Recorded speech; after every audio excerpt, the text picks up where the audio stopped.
Welcome back to Steel City Sports. So today is our official review for Super Bowl 58, our last football game for about 6 or 7 months.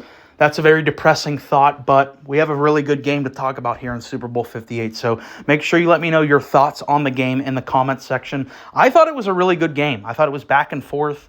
Going into the game, I felt like a lot of people weren't really excited for this game. Unless you're like an actual Chiefs fan or a Niners fan, or if you had a significant amount of money on one of the sides, it felt like a lot of people out there just weren't really excited for this matchup. Because we saw this matchup not long ago. The Chiefs, they're in the Super Bowl every year. We kind of wanted something new. At least it felt like the NFL community really wanted to see a new team in the Super Bowl, whether it was Detroit or whether it was Baltimore. So it felt like, at least the response that I was getting, it felt like a lot of people weren't really interested in this matchup. But I felt going into it, this was a perfect matchup. You had a lot of great storylines going into this game. The Chiefs looking to cement themselves as a dynasty, as one of the best teams in the history of the sport. Patrick Mahomes looking to add to his GOAT argument. And the 49ers, I think, even though they lost this game, I still think the 49ers are player for player the best roster in the NFL. I think it is the greatest collection of talent we've seen since probably the Legion of Boom Seahawks. You look at the amount of Hall of Fame and Pro Bowl and all-pro level players on the 49ers, and I genuinely think that they are the best roster in the NFL. So I thought this was a great matchup. You have a team that's finally trying to get over the hump with unlimited talent versus the best quarterback potentially of all time. I obviously still think it's Brady, but Mahomes every day feels like is getting closer to being the GOAT. So I thought there was plenty of great storylines here. And having money on the Chiefs, I obviously had a vested interest in this. I could kind of get, if you didn't have an interest in either of the teams, I could kind of get you not liking the matchup. But the game itself, I think, turned out to be an awesome game. And it looked like early on, the Niners were just the more dominant team. They looked like the better prepared team. However, you go back to the Niners' big wins in the regular season, back whenever they beat Dallas in Week 5, or back whenever they beat Philadelphia. The way that they beat those teams, which were playoff teams, was to just beat the shit out of them, physically. Just obliterate them, and of course lean on their game plan. Shanahan being one of the best offensive minds in football.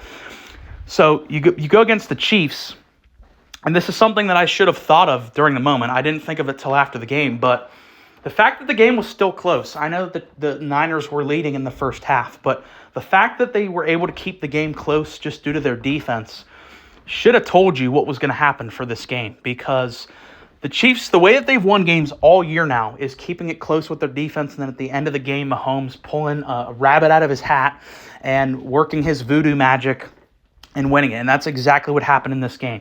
The Chiefs no longer win games by bludgeoning people or blowing you out, putting up 1,000,000 points, throwing an 80-yard bomb to Tyreek Hill. That's not how the Chiefs operate now. Majority of the game is going to be safe plays. Andy Reid doesn't mind running the ball, and really relying on that defense, and I said this before in previous videos, it's weird to say about a team coached by Andy Reid and quarterbacked by Patrick Mahomes.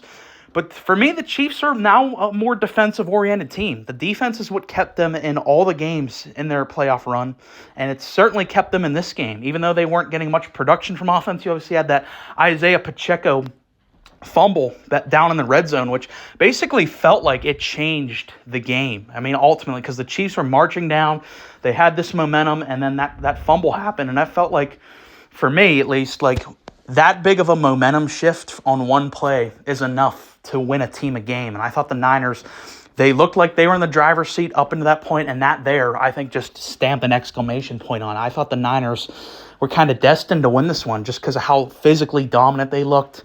The Chiefs, Mahomes wasn't bad in the first half, but he didn't really wow you in any which way. And some of their other players, like we just said, like Pacheco, felt like they were kind of, they weren't ready for the big moment. But then, as we said, as time goes on and the pressure increases, that's where Patrick Mahomes thrives. And ultimately, Brock Purdy had a good game. He had 238 passing yards, a touchdown, and he had no interceptions. So Brock Purdy ultimately did like what you would ask Brock Purdy to do. You know, he didn't have any interceptions. The run game, especially in the first half for the Niners, looked really dominant. So, you know, it would all just lead you to believe that the Niners were going to win this. And I really thought that they were going to win it, you know, even in the fourth quarter. But now we have to start talking about this. And this is something that's kind of weird for me to talk about because for basically the past 2 or 3 years now, I've been saying Kyle Shanahan is the best head coach in the NFL. And I know he doesn't have the jewelry to prove that. That's why I kind of got some flack for saying that. But I was like, well, look at the quarterback talent he's had and how he's been able to, you know, elevate them. You know, the Jimmy Garoppolo is a backup. You know, he went to a Super Bowl with Jimmy Garoppolo. Brock Purdy, you can debate his talent all you want, but the fact that he was the last pick in the draft and Shanahan got him to a Super Bowl, again, I think just highlights his offensive genius. However, we need to now start talking about this conversation as Shanahan. What is it in these big games where he just is terrible with late game management? We've seen it time after time. Him as the offensive coordinator with the Atlanta Falcons back when they blew that 28-3 lead, like run the ball. You try just kill the clock, but they refused to run. They kept passing in that game. And that's ultimately what allowed New England to come back. And, you know, we've seen it happen a lot of times in his tenure with San Francisco as well. Like you look back to the last Super Bowl that these two teams played in, Super Bowl 54, where the Chiefs obviously won their first ring with Mahomes. They had a 10-point lead on the Chiefs with 10 minutes left in that game. And history kind of repeated itself again here. Obviously, it happened a little bit of a different way with it going to overtime. And I'm pretty sure that this is the second game in Super Bowl history to go to overtime. I think the first was Super Bowl 51, the one that Shanahan blew to the Patriots 28-3. And then this one, again, another Shanahan blown game. So I'm no longer going to say that Shanahan is the best coach in football. It is Andy Reid. I still do think, obviously, Andy Reid massively benefits from having that guy as his quarterback, but with Shanahan kind of melting down these big games, I don't think I have a valid argument left. So, you know, the 49ers, they played a great game. They just got, you know, some calls went against them. The Dre Greenlaw thing was kind of a tragedy for them, obviously. And Mahomes, like, ultimately, you can sulk all you want. You can be mad. You can, like, acknowledge that this hurts. And obviously it does anytime you lose in the Super Bowl. But at the end of the day, you lost to Patrick Mahomes. It's like, what are you going to do? You know, it's like when losing to Michael Jordan in his prime. Like, yeah, a lot of guys didn't win rings in the 90s because Michael Jordan existed. I think that's just what we're seeing now with Patrick Mahomes. He's the modern-day Michael Jordan, and he is well on his way to catching up with Tom in the GOAT race. So, yeah, going forward, I just don't know about the Niners. Like, I felt like this would have been the year. And this even ties into a thing with the Chiefs, too, is like all year, this felt like the year the Chiefs were at their most vulnerable. You know, even like last year, I said I didn't like their defense and all that, but they didn't look quite as vulnerable in the regular season last year. They still obviously won the Super Bowl then. They beat the Eagles.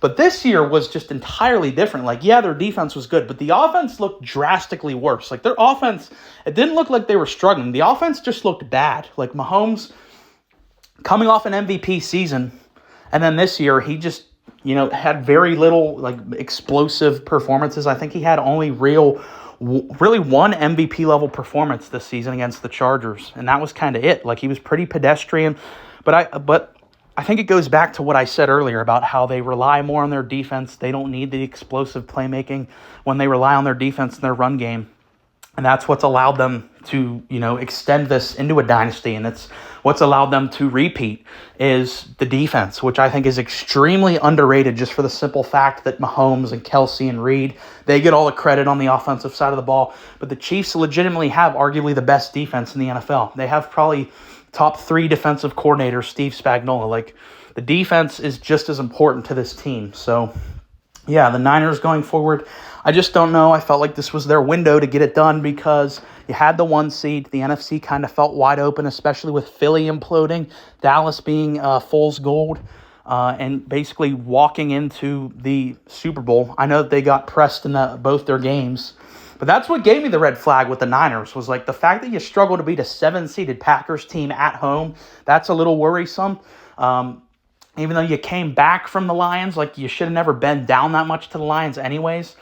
So going forward, I think you got your healthiest year of McCaffrey this year you're probably ever going to get.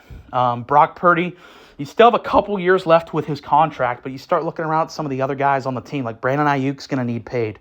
Debo's already paid. Trent Williams is getting paid a lot of money, and he's not getting any younger. You look at the defense. Are they going to be able to keep Chase Young, who was really good in this game? Nick Bosa makes a fortune. Fred Warner makes a lot. Your secondary is starting to get up there in age. So it's it felt like this was the opportune moment, and they just came up short again. And if they never are able to get it done, they're probably going to be remembered in that vein of the 90s Jazz teams that were really good, had all-time great players, but they ultimately just ran into the GOAT and were never able to get it done. So, yeah, I really enjoyed this game, especially having money on the Chiefs. It was a lot of fun to watch this one. It was a thrilling game. I think it was better than what most people even expected it to be, honestly. It was a really fun game, had a lot of drama to it. So let me know your thoughts on Super Bowl 58. Sadly, this will be the final game review of, for a while. But I'm planning to do all kinds of different off-season coverage. We obviously have the draft. I'm doing a series where I'm reviewing each team's season. I got all kinds of plans for the offseason, so I'm not going anywhere, but it is obviously sad to see the season come to an end. So go ahead and comment, like, and subscribe. Thanks for watching.